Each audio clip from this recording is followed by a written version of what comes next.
Sama ni, okay na ni? Okay na mga igsoon, no? Live na ta sa ato ang programa nga giangkormanan sa atong igsoon nga si Cardinal Jimbo Tahod.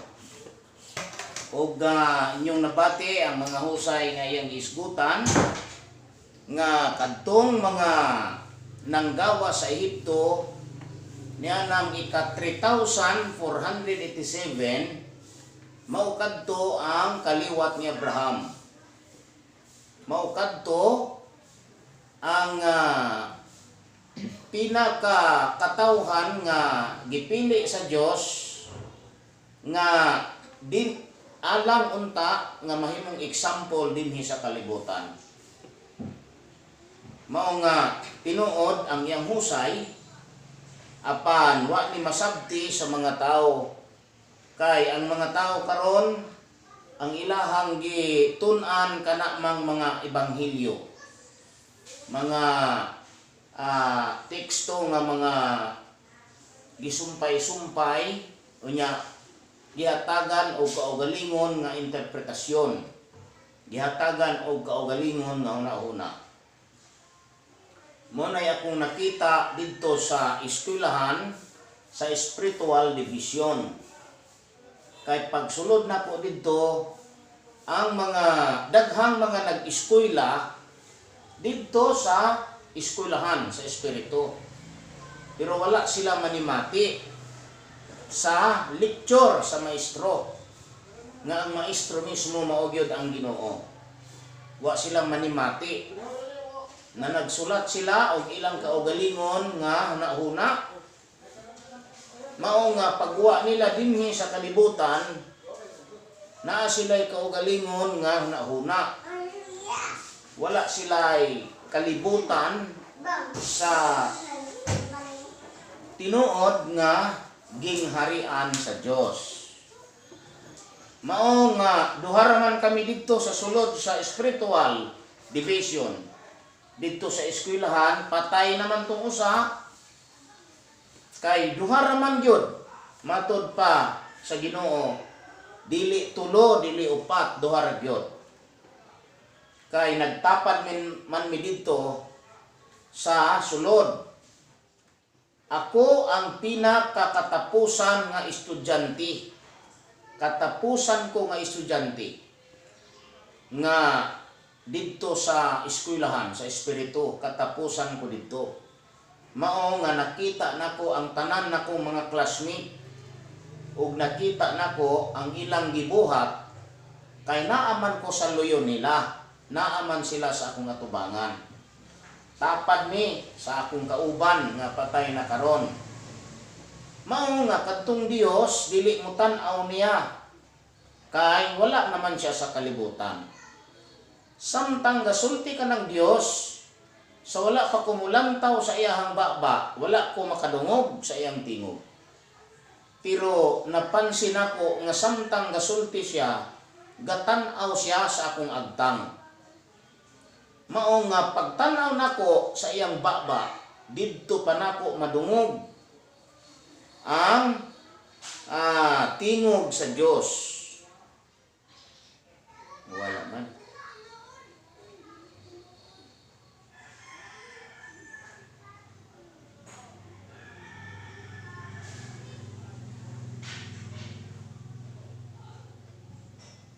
Signal dito kay ulan man.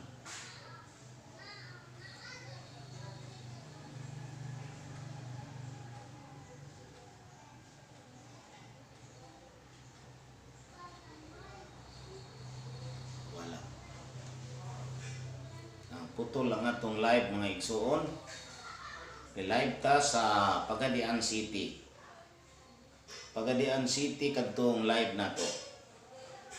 Sa Dixkipi. Mao nga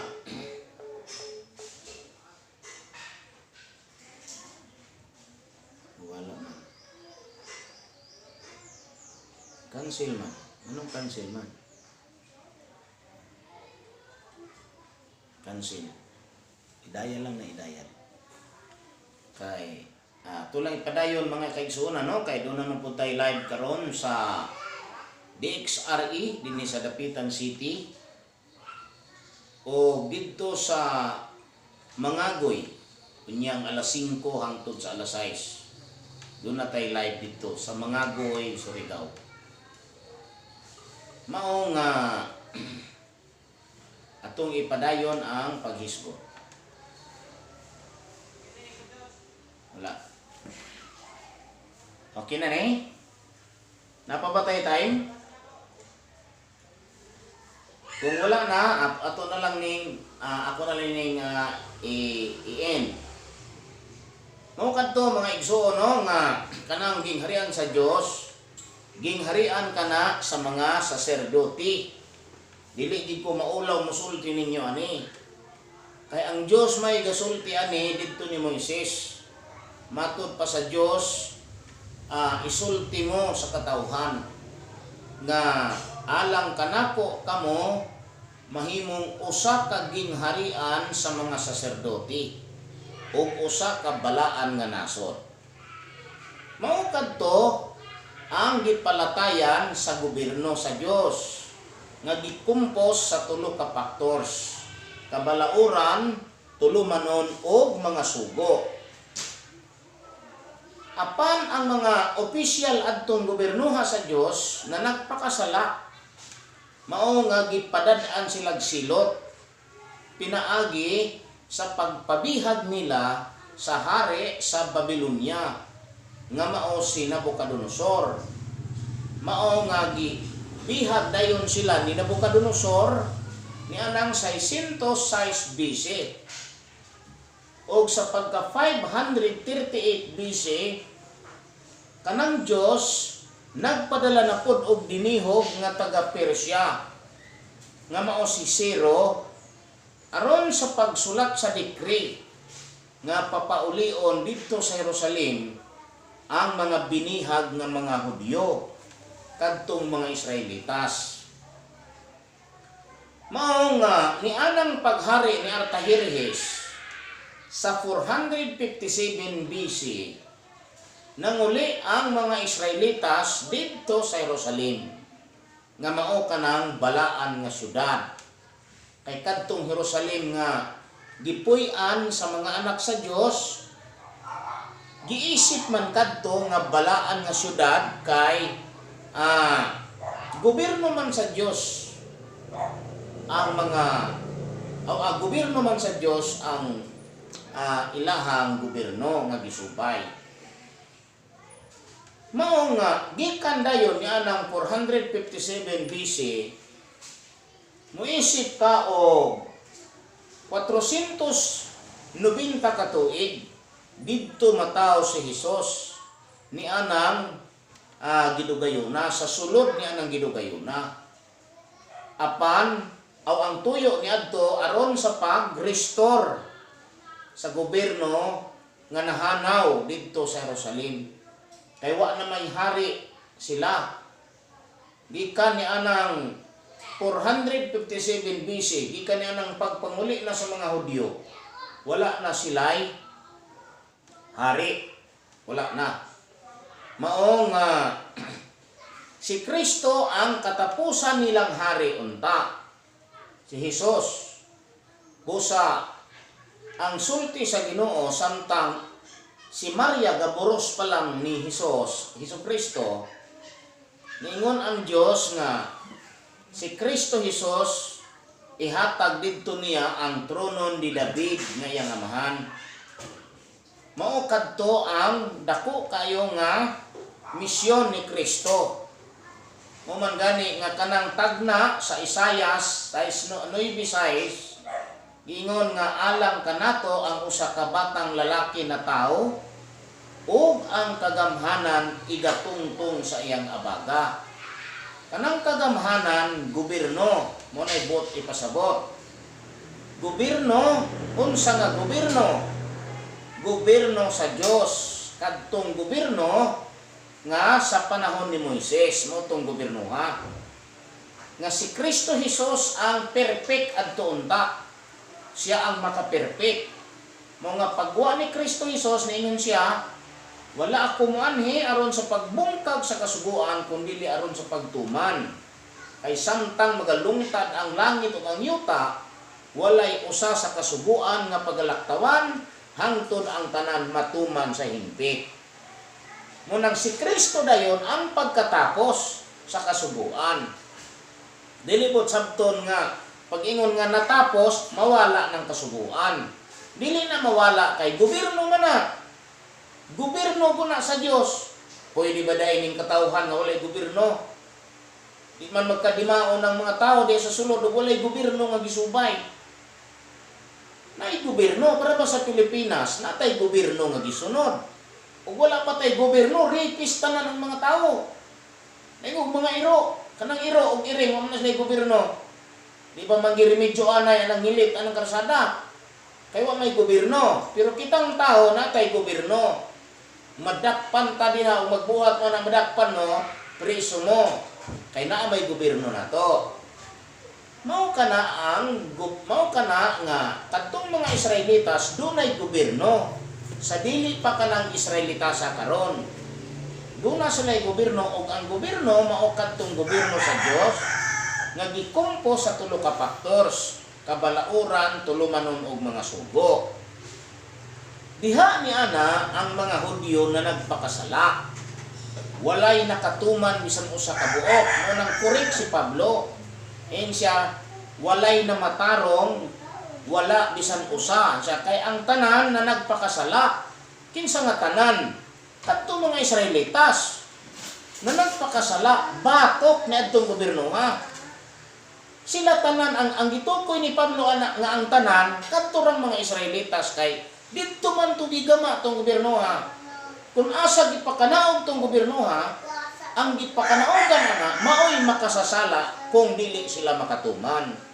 Galing kay kanang mga pastor sos. Kuriya gaba ninyo mga pastor mo kasabot. Pastor wa kasabot. Ingnon dayon pinyog tananon pud. Wa man mo i-explain sa ninyo kay wala man go nag-explain ni Pablo. Kanang pag-ingon nga ang tanan na nagpakasala, mga Israelitas ang gitumbong ana.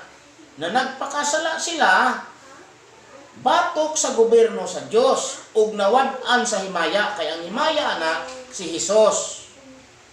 Mo na himaya kay si Hesus unta ang katumanan adto para mahimpit kadtong gobyerno ha. Nga pinaagi ni Hesukristo ang mga Israelitas ug mga Hudyo makatuman sa hingpit sa pagtuman sa kabalauran, tulumanon ug mga sugo nga sa wala pa si Hesus wala nila matuman. Kung si Kristo nakahari pa, nasabtan pa nila nga si Hesus mao kadtong lawas sa amahan, mapasaylo ang mga Israelitas niadtong salaan nila. Kanabitang giingon ni Hesukristo sa Juan 8:24, ingin siya, kay mga matay man gayud kamo sa inyong mga sala, gawas kun mutuo kamo nga ako mao siya. Unsa mang sala ang ilang kamatyan, kadtong sala batok sa kalapasan sa gobyerno sa Dios. Kadtong dili nila paghingpit, dili nila pagtuman.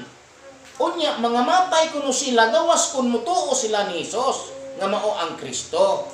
Kay kung mutuo sila, mapasaylo sila kay si Kristo makahari man sa mga Israelitas, makahari man sa mga Hudyo nga maoy muhingpit sa pagtuman sa gobyerno, sa pagtuman sa kabalauran, tulumanon ug mga sugo. Sa to pa ang mga ginsakpan ni Kristo tanan nga mga Israelitas ug mga Hudyo makatuman pod kay mutuman man ang ilang pangulo. Mao na ibuot ipasabot nga ingon si Kristo, ako ang dalan ug ang kamatuoran. Ako ang kinabuhi. Kay kinabuhi to siya kung nasabtan, wa man masabti. Di wala mapasaylo ng mga Israelitas karon. Kay ang ilang kapasayloan kana ramang mutuo sila nga si Hesus mao kadtong amahan, lawas amahan. Wa man sila mutuo kay pag ingon ni Kristo, ako ug ang amahan usara o sa gihimos mga Hudyo. Gibato nila si Hesus. Matod pa niya, gibato ka namo. Dili tungod sa maayong buhat, kundi tungod sa pasipala kay ikaw tao raman nagpaka-Diyos ka. Nang kaningon na si Kristo, mga matay giyod kamo sa inyong mga sala. Gawas kun mutuo kamo nga ako mao siya. Nituo ba ang mga Israelitas? Wala. Suwa sila mapasaylo sa ilang mga sala.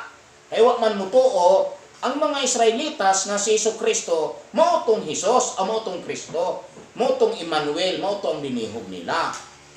Ano ninyo pagsangyaw ni mga pastor? Mga pastor, hilo mo diya. Pastor di maulaw. Pastor naman mo, may man mo hinganlag pastor sa suok. Pastor man mo sa mga ok-ok.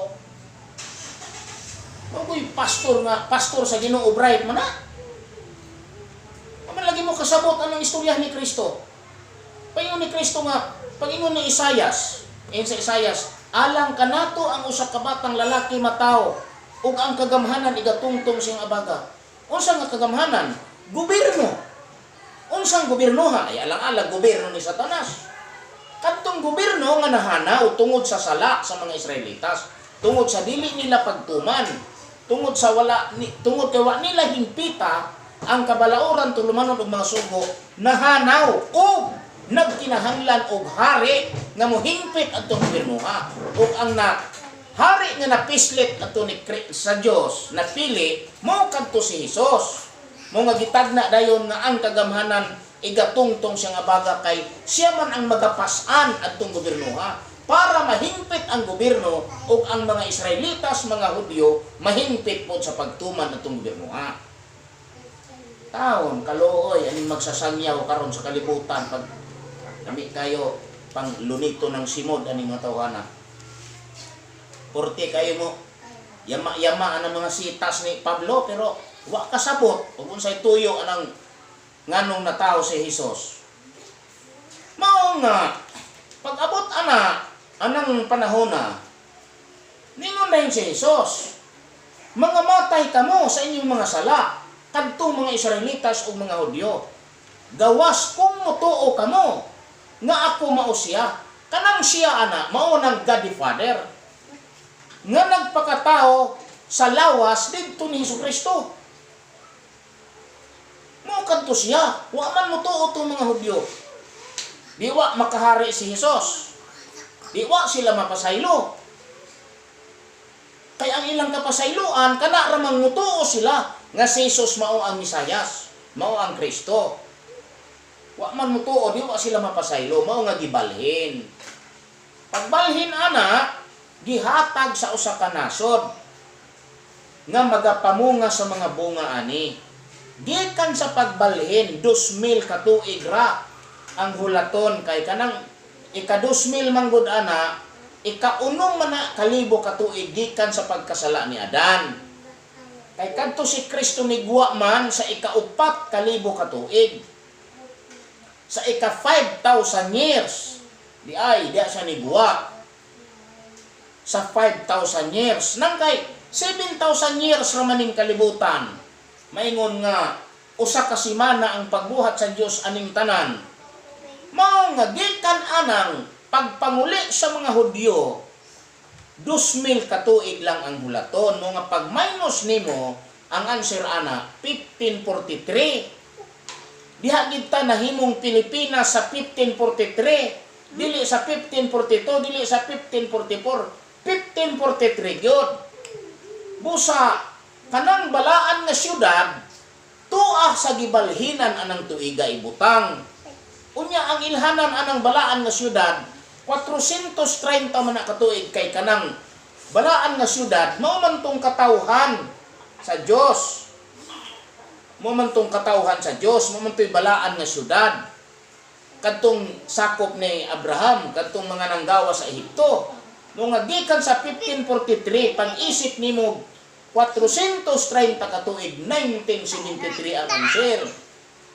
Pangita mo syudad sa Pilipinas nga gigam-an og presidential decree sa 1973 nga mahimong balaan, lakaw mo dito, puyo mo dito, kay mao kana ang tinuod nga puloy-anan sa Dios. Na dapitan city raman Mao nga ang Dapitan City gilibutan sa duha ka suba kay mao man ay saksi nga tinuod kanang lugara kay kanang puloy-anan sa Dios gilibutan man na sa duha ka suba human lunopi ang Eden tungod sa sala ni Adan ug ni Eva. Anaan ninyo ni pagsangyaw mga pastor? Anaan ninyo aron makaluwas mong mga tao? Sinangyawan ani mga pastor nga pastilan pagkaluoy asan nyo dadto ng yung mga tao. Mao nga 1973 Dapitan Shrine City of the Philippines, January 24 Presidential Decree 105. Mao nga kanang pinadayag 21-2 nakita na kana og ako nang gitug-an kaninyo nga ang tinuod nga tinagong kahulugan Dapitan Shrine City na. Pero kay kahit man kay patuohon ng mga tao. Ako bitang gisulti adtong aging simana nga si Duterte mudagan pagka Vice Presidente daghang gabugal-bugal. Bula ang propeta kuno ko. Karon nga gi-announce na ni Duterte nga mudagan siya pagka Vice Presidente. Waya mo ni comment nako, agi niingon nga tinuod gid ang gisulti ning tawhana. Wa gid mo. Mingaw kayo kung Facebook kulay komento. Kay mahadlok din sila nga tinuod ko nga magsasangyaw dinis kalibutan. Sa to pa nailan ako nga kamo mga dautan. Grabe kadautan ang inyong kasing-kasing. Unsaon ka ninyo pagkaluwas nga dautan man dai kay ng inyong kasing-kasing. Kaning Dapitan City dili ni pasudlan sa mga tawo nga hugaw o kasing-kasing. Kay basaha lang ninyo kanang pinadayag. Ingon dai didto wala nay tinunglo kay kanang tawo nga hugaw tinunglo man na. Kanang tao nga hugaw o kasing-kasing tinunglo man na. Munang giingon nga didto walay tinunglo, walay mahugaw nga makasulod. Kato pa walay makasasala, kay kanang musulod dinhi nga makasasala, magdaot dayon mamatay. Mao nga kumupuyo kamo dinhi sa balaan nga syudad. Balaan na gid ang inyong kasing-kasing. Himuan ninyo nga balaan kay kanang namuyo dinhi sa dapitan nga dili balaan ilabog na sa kangitngitan sa gawas. Kay kanang prophecy ni Hesukristo gaingon, daghan unya ang mga bot gikan sa silangan ug kasadpan, tambong sa kan-anan uban kang Abraham, Isaac ug Jacob diya sa gingharian sa langit, apan ang mga anak sa gingharian pagaabugon ngadto sa labong kangitngitan sa gawas. Didto man naghilak ug magkagot ang ilang mga ngipon.